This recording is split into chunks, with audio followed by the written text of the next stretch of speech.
청에서 그동안 이제 시민교육에 대해서 이제 심혈을 많이 기울였잖아요. 네. 그 과정 속에서 보면 이제 각 교육지원청으로 이렇게 이제 지시가 내려오고 이러면서 했던 대표적인 활동 중에 하나가 이제 학생 의례교실이라는 게 있어요. 그거를 이제 어떤 곳은 이제 꿈의 학교라고 하는 사업으로 해서 진행을 하기도 하고 이러는데 이제 그게 안 되는 지역들은 그냥 교육청에서 그걸 하는데 대부분은 이제 학생들을 모집하거나 이런 데 있어서 어렵고 이러니까 되게 이제 짧게 형식적으로 이제 진행이 되거든요. 근데 교육청에서는 이제 의례교실이라는 게 있고 여기 이제 이 지금 회의실이 이제 보면 밖에 보면 이제 행복의회라고 써 있거든요. 여기는 이제 성남시에서 조례에 의해서 이제 학생들이 모여서 이제 의회 활동을 하는 의회 행복의회라고 하는 이제 그 의회 활동을 하는 곳인데 거기 보면 거기도 이제 일반 학생들이 나와서 이제 활동을 하지만 여기에 하는 활동들은 사실은 이제 뭐 학교에서는 이제 인정받지 못하는 활동인 거죠. 저기에서는 교육지원청이나 뭐 이제 이런 것들이 아닌 이상 꿈의 학교나 이런 활동은 행기부에 들어갈 수 있지만 여기서 하는 활동은 사실은 이제 그거랑 별개로 되지만 여기서 하는 활동은 의 경우는 이제 1년 내내 이제 활동을 하고 있고 그 뭐 조례안 같은 걸 만들어서 이제 시에 이렇게 제안을 하기도 하고 하는데 이제 이런 걸 보면은 이제 왜 이렇게 됐을까를 보면 여기는 이제 지금 청소년 재단센터 운영을 하고 있지만 보면 교육이라고 하는 틀에서 봤을 때 교육청이 있고 교과부가 있고 그다음에 여가부가 또 담당하는 부분이 있잖아요. 그래서 네.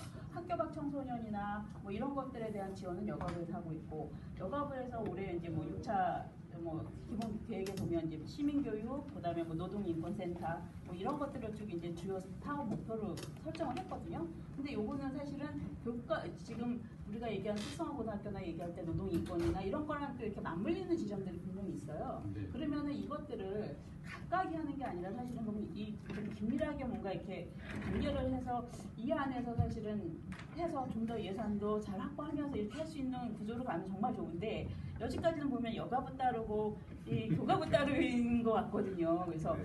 이런 부분들에 대해서 좀 중장기적으로 보면은 좀 이것들을 좀 간극을 좁혀 나가면서 네. 정말 이것들이 청소년들한테 제대로 양적으로나 질적으로나 이렇게 좀 제대로 이렇게 들어가서 그것들이 실용적으로 운영될 수 있는 것들에 대한 고민이 좀 필요하다는 생각이 들거든요.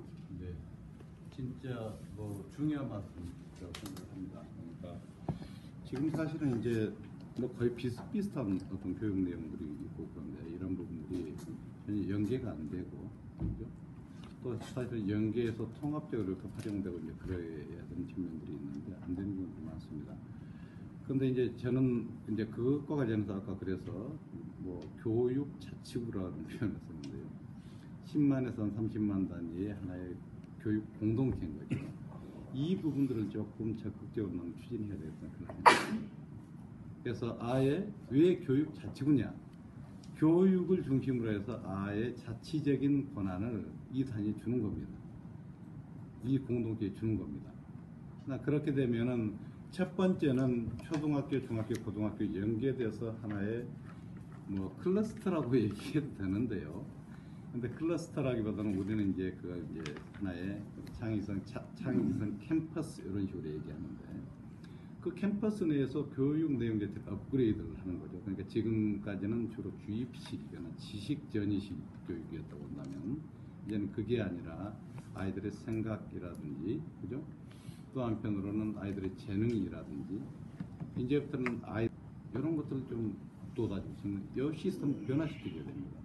이건 사실은 한마디로 얘기하자면 요건데 암기 주입에서 종합적인 지성 생각의 구조를 변화시켜주는 키워주는 요 구조로 교육 내용 자체를 공부의 틀 자체를 확 업그레이드 해버리자는 그런 시스템이거든요.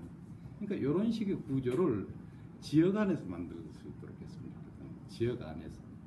그래서 한편으로는 교육청 단위에서 지원할 수 있는 것도 아예 이 지역 안으로 들어오는 겁니다. 또 한편은 시에서 여러 가지 청소년을 대상으로 해서 할 수 있는 부분도 이런 식으로 이 캠퍼스 안에 교육 내용을 확 업그레이드 할 수 있는 형태로 집중이 되어야 된다는 겁니다. 아마 이 부분은 우리 교장 선생님 계시니까 김원근 선생님이 훨씬 더 고민을 많이 하실 것 같은데 이런 식으로 지역 내에 있는 자원들을 집약해서 이 새로운 캠퍼스들을 캠퍼스 안에 교육 내용을 업그레이드 할 수 있는 형태로 아주 조밀하게 네트워킹을 다시 해주자는 겁니다. 그렇게 하면서 지역 밖에 마을에 있는 이 역량들이 좀 더 업그레이드, 이 역량들 좀 더 업그레이드 돼야 됩니다. 집약화되고 그러면서 이걸 위해서 예산 지원들을 적극적으로 해줘야 되고, 다만 중요한 것은 뭐냐니까 그렇게 했을 때는 도교육청에서 기본적인 이러이러한 방향이다 하는 것은 충분하게 도교육청에서 지원하고 하나의 소프트웨어 면에서 지원이 이루어져야 되겠지만, 구체적으로 어떤 모습의 캠퍼스를 만들 거고 이 캠퍼스를 중심으로 해서 이 지역이 어떤 교육 공동체로 나갈 것인지 하는 이 모습은 이 내부의 완전히 자율적인 결정 권한의 거버넌스를 주어버리는 것이 저는 굉장히 중요하다고 생각합니다. 그래서 이런 구조를 만들어낼 수 있는 거, 만약 그렇게 되면 지금 말씀하셨던 그런 여러 가지 요소들이요, 그러니까 이 지역 안에서 통합되면서 틀릴 수가 있는 거죠. 학교하고 지역 공동체 사이의 칸막이도 훨씬 더 낮춰지는 것이고요.